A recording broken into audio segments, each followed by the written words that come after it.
Amis, alors gloire à Dieu, homme de Dieu. Alléluia. Merci encore pour cette invitation. Vous nous avez vraiment fait plaisir. Vous avez prêché un message très passionnant. Nous étions dans la parole, c'était Philippiens chapitre 2, verset 12. C'était quoi la thématique? Bien, merci déjà. Je dis gloire à Dieu, au peuple de Dieu. Je tiens à bénir le Seigneur pour cette opportunité divine, grâce aux médias et le relais que vous constituez pour répandre l'évangile. C'est un canal béni. Et je prie que le Seigneur vous bénisse. En effet, ce matin, nous avons eu la grâce de partager la parole de Dieu dans le livre de Philippiens 2.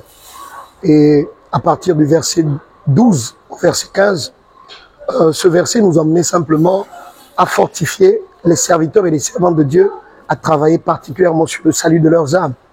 Et cette parole traduisait le fait que, bien-aimés, je vous encourage et je me réjouis à travailler pour le salut de votre âme avec tremblement et crainte. C'est ce que dit la parole de Dieu dans ce livre, surtout au verset 12. Et je vais m'arrêter particulièrement là parce que ce fut le verset capital. Sinon, le verset qui a permis de libérer tout le message et toute la flamme divine pour fortifier le peuple de Dieu. Les deux axes ont porté sur le travail, sur le salut. Et le premier axe a porté sur le travail, sur le salut, et le second a porté sur la définition du salut proprement dit. En effet, la vie chrétienne repose sur le salut divin.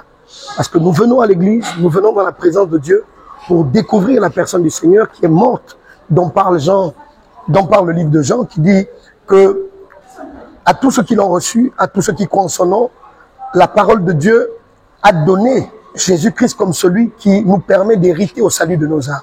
Et donc, une fois nous avons reçu le Seigneur, nous bénéficions du salut pour l'éternité. Mais ce qu'il fallait comprendre au-delà du salut de l'éternité, qui est une opportunité à long terme, il faut comprendre d'abord dans un premier temps que le salut s'est traduit ici sur terre. Et c'est ce qu'il fallait apporter comme valeur ajoutée. Et le salut se répand dans tous les domaines de nos vies. Nous avons le salut lorsque nous sommes sauvés du point de vue spirituel, mais nous avons le salut lorsque nous avons aussi des opportunités. Ces opportunités peuvent être liées à la grâce que nous obtenons dans la santé, à l'opportunité que nous avons dans le travail, à l'opportunité que nous avons dans le mariage, la grâce que nous avons de faire des enfants. Tout ceci traduit le salut dans un premier temps. Mais ce salut doit être préservé. Voilà pourquoi Paul dit aux Philippiens que travaillez continuellement pour le salut de votre âme. Et c'est là que va intervenir le travail dans le Seigneur. Avoir le salut, venir à l'église, ne signifie pas qu'on croise les bras et qu'on pense que Dieu fera tout à notre place. Non. Il est important de savoir qu'il faut que je travaille pour cela. Ma conduite, mon comportement, mes attitudes, ma façon de me déployer, que ce soit dans mon église ou hors de mon église, reprend l'image de Dieu par ma façon de faire. Dès lors, je dois commencer à travailler. Mon environnement professionnel, l'impact que je pose auprès des autres témoigne aussi le Seigneur. Et donc, aujourd'hui, nous avons permis aux serviteurs, aux servantes de Dieu, aux personnes qui ne connaissent pas le Seigneur, de comprendre simplement que le salut ne s'hérite pas seulement au ciel. Ici sur la terre, nous devons également préserver notre salut, pas seulement à l'église, mais aussi dans le monde, parce que le monde attend avec un ardent désir la révélation des enfants de Dieu. Comment? Et par notre comportement, par notre impactation, par notre évangélisation, dans notre foyer, dans notre travail, dans notre maison ou dans l'environnement professionnel dans lequel nous sommes, nous devons véhiculer le salut par nos actes. Amen. Donc, pasteur, là, vous avez parlé du salut. Le salut aussi, c'est pas seulement dans le ciel, c'est aussi sur la terre. Mais d'aucuns n'arrivent pas à dissocier la grâce et le salut.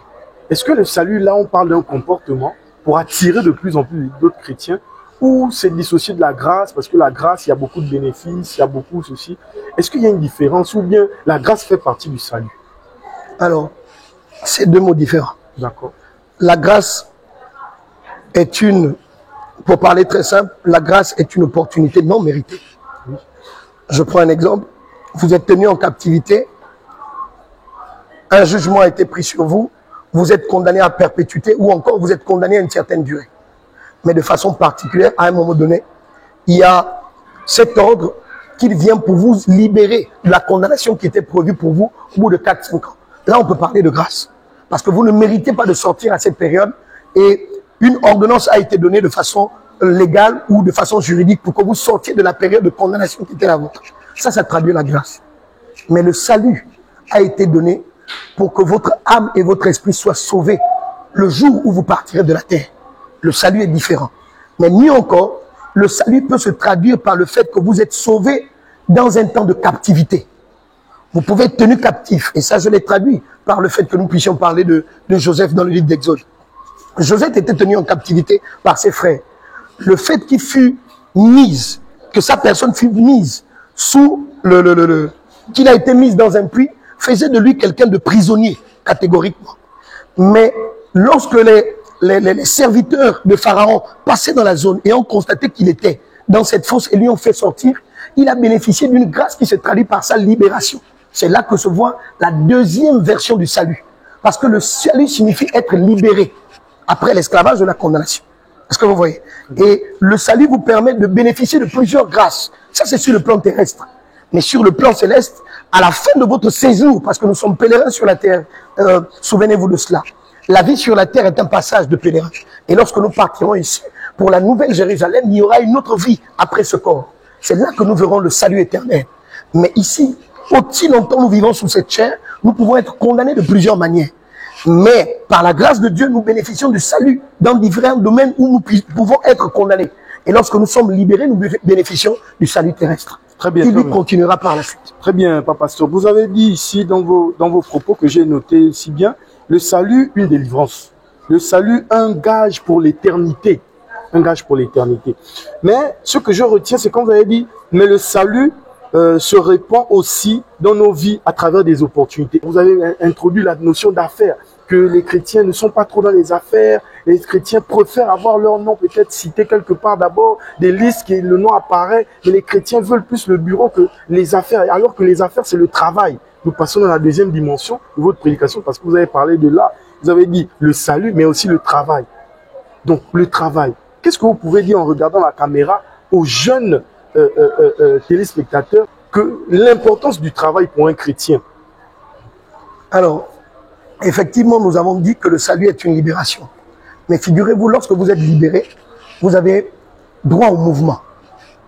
Et la Bible déclare que vous êtes le sel de la terre et la lumière du monde. Dès que vous avez connu le Seigneur, vous avez sa présence, l'Esprit de Dieu habitant en vous, doit vous permettre d'impacter votre environnement.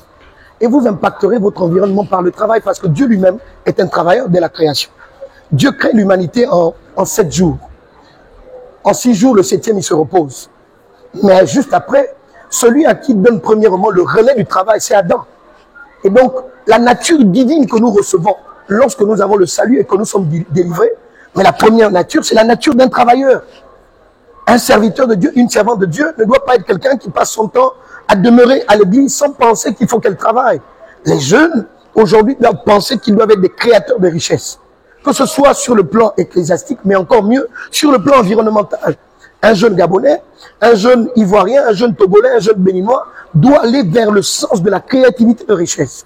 Je disais, comme vous l'aviez dit, que nous avions des frères musulmans, des frères de tous bords qui arrivent au Gabon et qui aujourd'hui ont de petites activités, mais pas parce qu'ils ont quelqu'un, pas parce qu'ils ont un parent qui les a nommés, pas parce qu'ils ont quelqu'un qui les soutient, mais parce que c'est des gens qui sont attachés au travail et ils veulent toujours aller plus loin. Et donc, la partie du travail dans le salut consiste à faire quelque chose que Dieu peut bénir et vous accompagner. Mais je vais quand même lire une phrase de l'homme de Dieu pour terminer. Ne perds pas ta grâce, ne perds pas ton salut, car il commence ici-bas pour l'éternité.